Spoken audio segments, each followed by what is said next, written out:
and welcome to CNN Newsroom. I'm Paula Newton. You're watching our breaking news coverage of the ongoing cave rescue in Thailand. And of course, it is a race against time and weather for those rescue teams.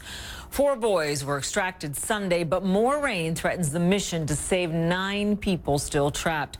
Now, the rescued boys were rushed to a hospital while their 8 teammates and football coach remain stranded. Doctors are assessing their health, and divers are gearing up to restart that rescue. Now, the mission was put on hold overnight.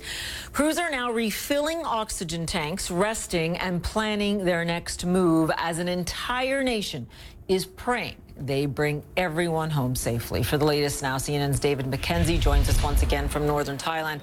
And David, we're at that break now. So Thai officials had said it'd be between 10 to 20 hours. We're at about 12 to 14, depending on when they were able to start their restaging. Have you heard anything else about when they will be ready to re-enter that cave? Well, we can assume that if they do pull the trigger today, it will be now or very soon that they'll be making their way through those hazardous tunnels. And I want to bring you some new video from the dramatic rescue operation that really surprised everyone about how it seems it went off without a hitch, which is a relative term, of course, because of the extraordinarily difficult nature of this extraction. Divers, rescue workers, they had to pull the boys from the cave, one taken on a helicopter that flew overhead, the others streamed down this road in ambulances. And in the mountain behind me, in that cave system, again, there'll be this drama unfolding as this international team of divers linked up with their Thai Navy SEAL counterparts will be submerging, arriving at those boys. They'll make the difficult decision, if it hasn't already been made yet, of which boys will go through today and which will have to stay if they follow the same pattern that they did yesterday, with 2 boys emerging kind of 10 minutes apart. 2 hours later, another 2 boys 10 minutes apart. They've practiced this.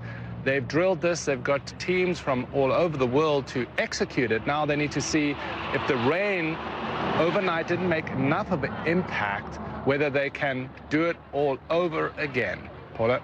And we certainly hope they can, David. In terms of the 4 boys that were taken out, what do we know about their condition and what is going on with them now as they remain in hospital?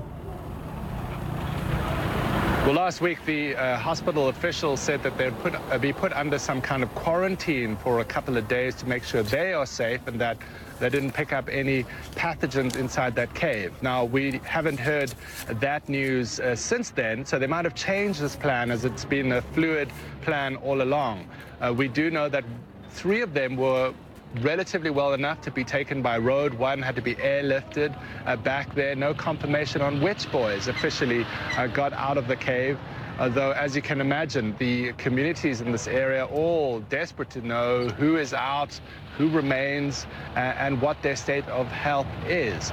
Again, it's worth stressing just how challenging technically this rescue is. You've got a team, as I described, and by all accounts, the 2 British divers, recreational cave divers, civilians, are the ones who are seen as the most experienced in these very specific set of circumstances.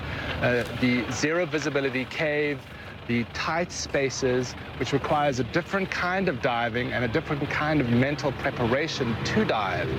Again, we expect them to be leading, and that's one of the reasons there was this pause, according to officials, is to give the key members of the rescue team a moment to rest and to get all the technical aspects in place again for this challenging dive and rescue. Paula? You know, David, we've been told again and again how important the drilling is in terms of drill for this, drill for that, make sure that you understand the adversity that you may face in those caves. How will that change and how will their preps change now that, and I'm thankful to see that the rain has not started behind you yet, but how will it change as we await, unfortunately, more rain in the forecast?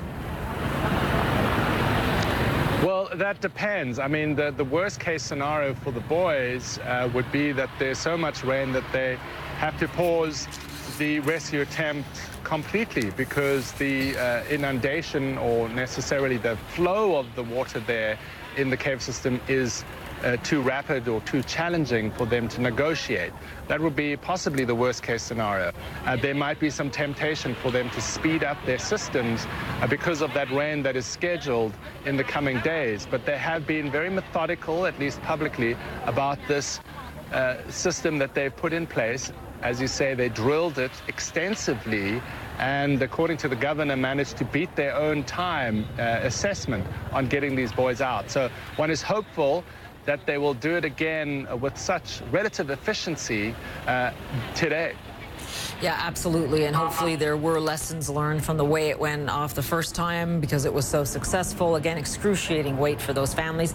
David McKenzie there for us near the entrance to that cave, and we will get more updates from him in the next few minutes. Appreciate it, David.